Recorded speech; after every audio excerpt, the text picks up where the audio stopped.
All right, hello my friends. Today is a very good day. We are going to be talking all about the history of Bugatti. So, let's do it.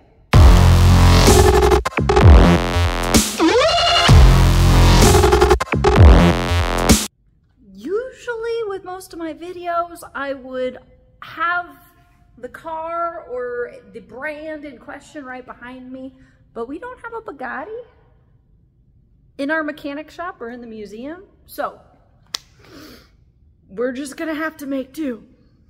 Let's do it. Naturally, we need to start this story with the man behind the brand, Ettore Bugatti, talented engineer, and the man that would go on to found one of the world's most revered luxury brands. So let's start there. And just a fair warning, this story is plagued with plenty of tragedy and setback along with triumph, just like I guess anybody's life. So let's begin. Let's start real early. Ettore was born into a family of talent, should I say. Everybody was an artist, a sculptor, an architect, etc. They expected, I guess, genius out of their family, I would say. They named Ettore's youngest brother Rembrandt. He was a revered sculptor. It was clear from the start to his father that Ettore already showed some mechanical prowess. At the young age of 17, Ettore went into an apprenticeship with Brunetti and Stucci, I don't know if I'm saying that right. Anyways, they were a sewing machine and a cycle manufacturing company. And really, this apprenticeship would open up Ettore's eyes to the world of speed, automobiles, and engineering. While he was at this apprenticeship, he decided he wanted to enter into a little competition from Paris to Bordeaux. He created a motorized cycle that used 2 De Dion engines. Soon his skills would get him noticed by the D. Dietrich company. They would offer him a contract, but at the time Ettore was too young to sign it and he had to have his father as a co-signer. That job would take him from Italy to Germany. Then in 1903, Ettore would decide he wanted to participate in the Paris to Madrid race. Well, it gets a little funny. You see, he put in a car that just plain got rejected. It was way too out of left field for the notions of a racing car at the time. You see, what he did was he put the driver and the engine lower in the chassis, which was not the norm for the times. He knew what he was doing. He was going after aerodynamics and the center of gravity, right? But I also think about I think it was in 1905. Anyways, the year doesn't matter, but we also in the States had something like this going on as well.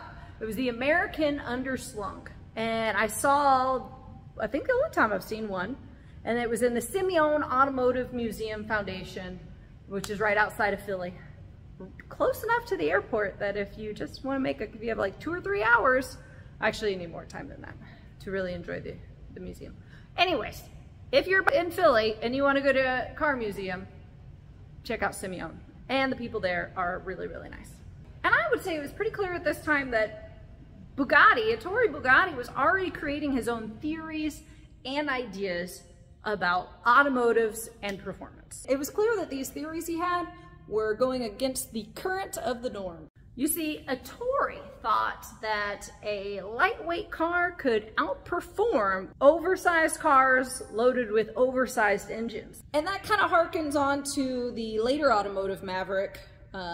That's precisely what Colin Chapman would theorize and do particularly well with, but Ettore thought it first. That is Colin Chapman of Lotus, just in case you didn't know that.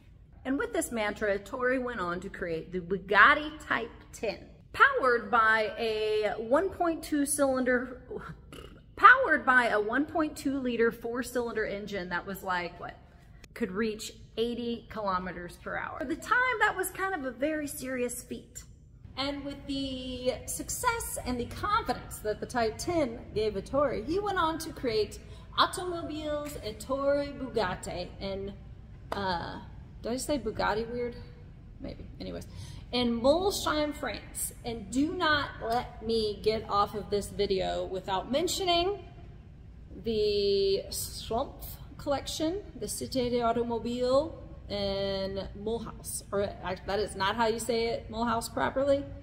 I talked to a couple of folks from Monaco, and they said it much better than I did. But anyways, don't let me not tell you the story of the Schlump brothers. But we got to keep with our timeline. I'll keep the Schlump brothers story till the end.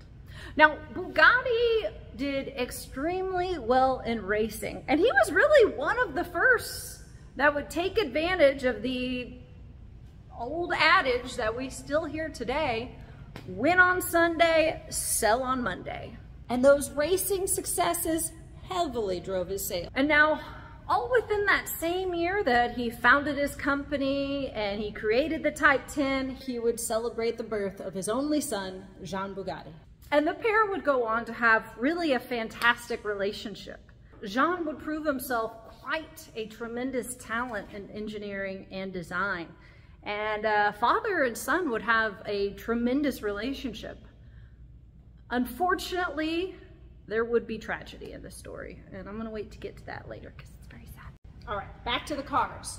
After the Type 10, well, Ettore was already ready to keep making progress, and he would soon have the Type 13. And you would see multiple design improvements from the Type 10 to the Type 13. Ettore would add leaf springs to the rear axle, adopt 4 valves per cylinder, which would create a 16-valve cylinder head design, which would produce 30 horsepower for a 300-ish kilogram car, which was a pretty impressive feat at the time. Fast enough that the Type 13 would take second place at the 1911 Grand Prix and garner enough victories at the Brescia race that it soon became nicknamed the Type 13 Brescia. And with all those victories, well, Ettore solidified his name as being one of the best engineers and automobile makers in the world, and also solidifying the Bugatti name in racing and automobiles forever.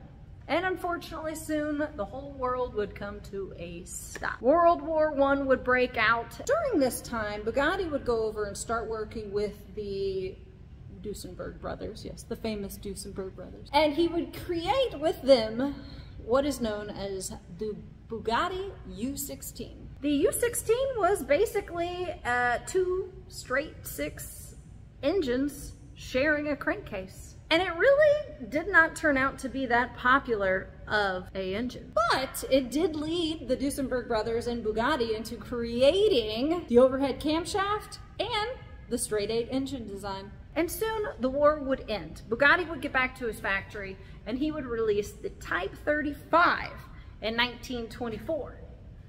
That race car did so well that it was most successful race car of all time.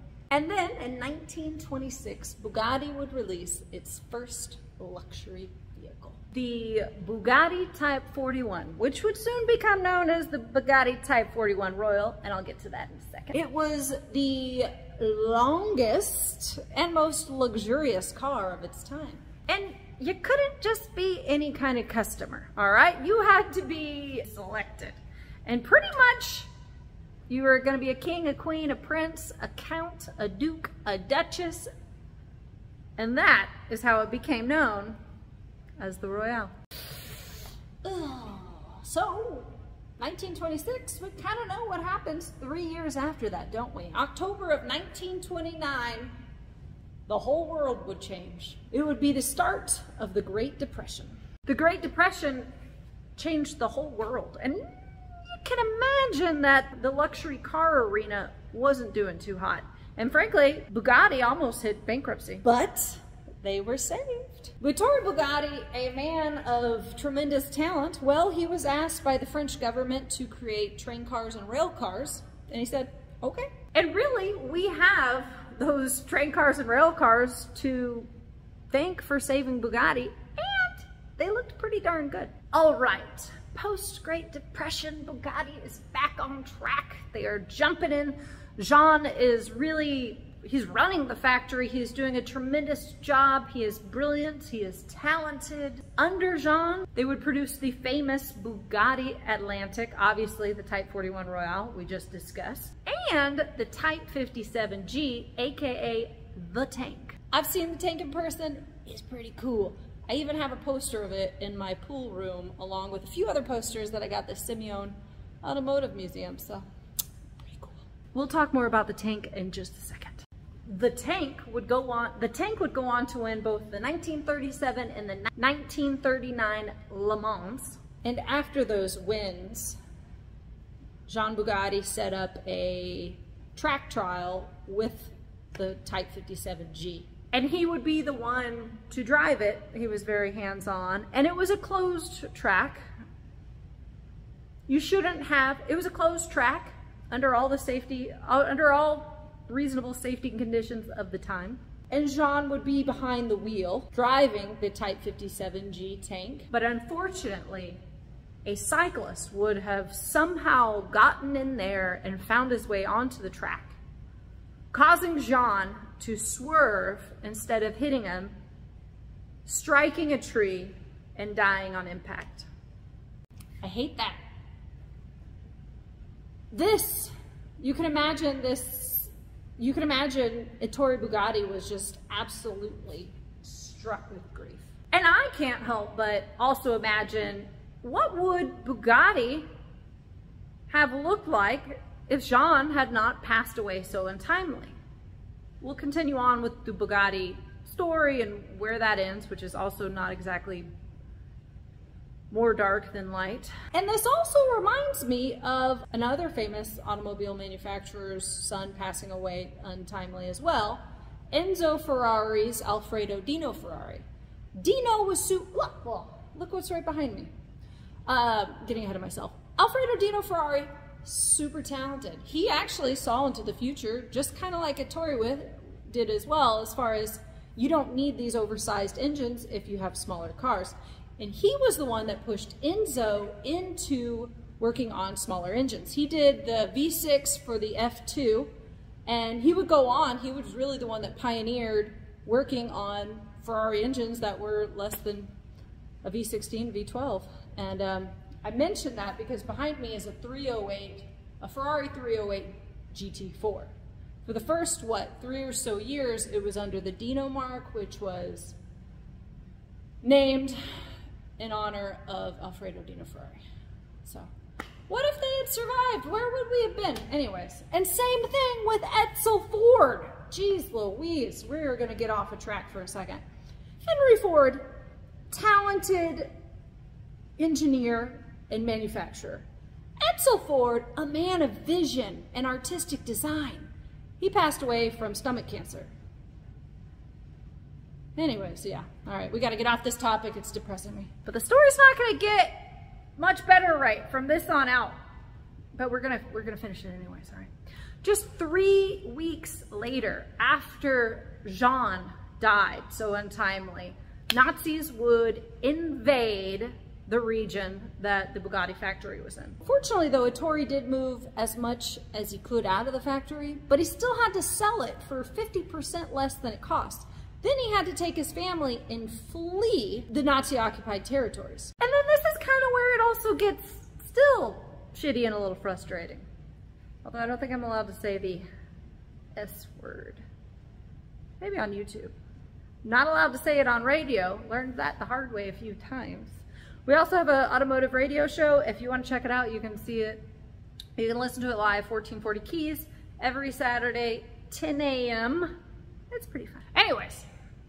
Back to the timeline, back to where we were. So World War II ends, and unfortunately, here's some rigmarole. Ettore Bugatti, born Italian, has had his automobile company in France for quite a bit of time, right? Has been in France for nearly probably half his life. Well, he never changed his citizenship to be French. And then Italy had been allies with Germany. So the French government thought Ettore Bugatti had been collaborating with the enemy. They wouldn't give his company, his manufacturing plant, mansion back. So naturally, he sued France, and he didn't win. And then he tried a different route. He decided to apply for French citizenship, and he would eventually be granted that. But unfortunately, his health started to fail him. He would suffer a stroke, and he would lose his mental faculties. And Ettore Bugatti would pass away 10 days after his company was given back to him. I hate unhappy endings. Anyways, unfortunately, well, none of his family None of his family could run a manufacturing company, and Bugatti at the time just ceased to be. And we wouldn't see the rebirth of Bugatti until the 1980s when Romano Artioli purchased the name and came out with the Bugatti EB110. But that is for part 2. And if you'd like to see part 2, go ahead and press the subscribe button wherever that is. Hit the like button as well if you do, if you like it. And if you don't, that's fine too. I think we're done here. It's time for me to grab a beer. Let's grab a beer. It's a beer 30. Woo! Look at this beautiful Packard Caribbean. Woo, the lovely XLR right there. I've done a lot of, if you see any in the background and you want to see more of it, I've done a video on just about everything. It's beautiful Skyhawk, designed by Raymond Loewy, and then one of Edsel Ford's. Beautiful. This is one of the early, the first generation Lincoln Continental. Let's get that beer.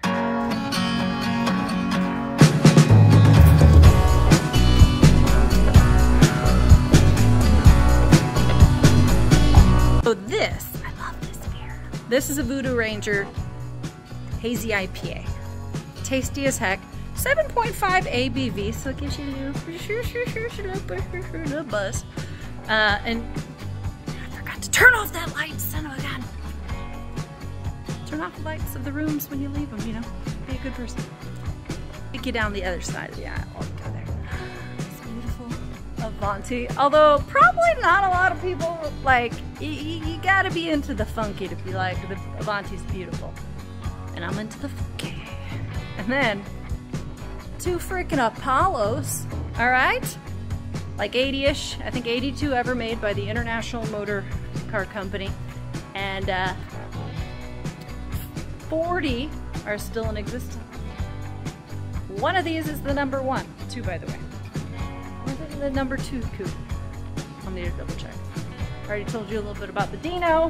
This is a 85 Continuation Cobra, one of Brian Inglis's work, and then the beloved MGA. Let's pop this beer. Ooh.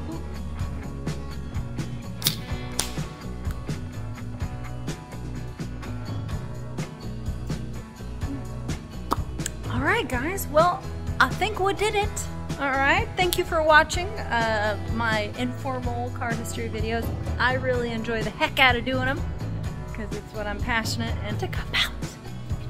And if that's your cup of tea, well, cheers to you. Have a great day.